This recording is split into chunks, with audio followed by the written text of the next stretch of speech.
ጠየቀው። የለም ዘርበል አልሰጥህም አለው። እናቱን ላከበት።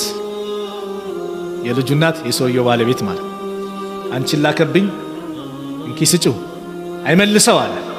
ወጣት ጭቃል ሰዓታት ተጠበቀ። ልጅ አይመጣም፣ ቢጠበቅ አይመጣም። ስልክ ተደወለ።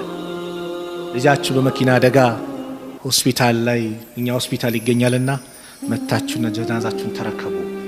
ያ ሰዓት ተቀባይነት አለው። ስለዚህ በልጆቻችሁ ላይ መጥፎ ዱዓ አታድርጉ። አላህ ያጥፋ አትበል። ኸይር ነገር እናድርግ። በተበሳጨን ቁጥር በነፍሳችን ላይም ዱዓ እናድርግ። እንደው በጠፋው አትበል።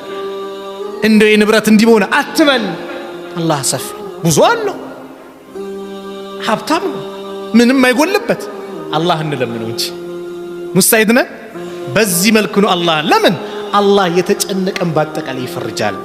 አመን ዩጂቡል ሙጠረ ኢዛ ደዓህ፣ ማነው እሱ ችግረኛን ከመከራ ጭንቅ ባለ ሰዓት ዱዓው የሚቀበል፣ ወየክሽፉ ሱአ፣ መጥፎ ነገርን ከሱ ገለል የሚያደርግ የሚያነሳ፣ ወየጅዓሉኩም ኹለፋአል አርድ፣ በምድር ላይ ተተኪ የሚያደርጋችሁ። አኢላሁም አላህ፣ ለመሆኑ ከአላህ ውጭ ሌላ አለን እንዴ? አለ እንዴ? የለም። ቀሊለን ማ ተዘከሩ፣ እንደ ጥቂት እንኳን አትገሰጹ። አዳ ሀብታም የሆነ ጌታ አላህ እያለ እንዴት ነው የሰው ልጅ ከአላህ ውጭ ያለን አካል እንዴት ነው የሚለምነው? ሰው ስትለምነው ሽርክ ያለው ነው ማለት ነው። ሽርክ ያለው ነው። ወደዛ እንመጣለን። ስትለምነው ሰው ይከፋል። የሰው ልጅ ሳትለምነው ስቀር ነው ደስ የሚለው። አላህ ደግሞ ተቃራኒ ነው። አላህ ስትለምነው ይደሰታል። ዛሬ ቪኤስ ሰጥቻለሁ፣ ትላንትና ፎቅ ሰጥቼ ነበር፣ በቃ አይለም። ለምነኝ ነው። አላህ ሀብታም ነው።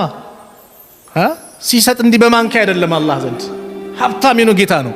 ቢሰጥ ማልቅበት የሆነ ጌታ ነው አላህ። የሰው ልጅስ ሲለመን ይቆጣል።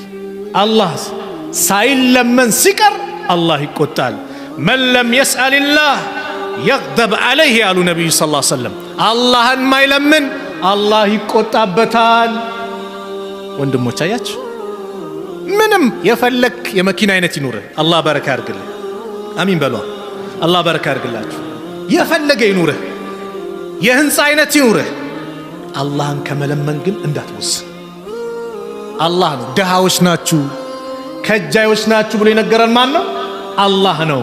ያ አዩሃ ናስ፣ እናንተ ሰዎች ሆይ፣ አንቱሙል ፉቀራኡ ኢለላህ፣ እናንተ ሁላችሁም ወደ አላህ ከጃዮች ድሃዎች ናችሁ። ወላሁ ሁወል ገኒዩል ሐሚድ፣ ከማንም ምንም አይፈልግ ሀብታን ምስጉን የተብቃቃ ማለት ማን ነው? አላህ ብቻ ነው። የሰው ልጅስ ወላሂ ከጃይ ነው። ገንዘቡን ላይ ድረስ ይሰጥህና የበይ ተመልካች ያረጋል፣ ወይ የበይ ተመልካች ያረግሻል፣ ያረገናል አይደል? ዶክተር ይሄን እንዳትበላ፣ ይሄን እንዳትበላ፣ ይሄን እንዳትበላ ይከለክላል። ታዲያ ሰው ከአላህ ከጃይ ነው አይደለም? አንድ አባት አሉ፣ ነግራቸዋለሁ ከዚህ በፊት አላቅም። እቺ ጮማ የምትባል ምግብ በጣም እወዳለሁ አሉ። ዳውኜ መግዣ አጣው፣ ሳልበላት ቀረዋል። ሀብት ሲመጣ ደግሞ በሽታ መጥቶ ዶክተር ከለከለኝ፣ የዛኔ ማልበላዋትም አሉ። ከጃይ ነን ወላሂ።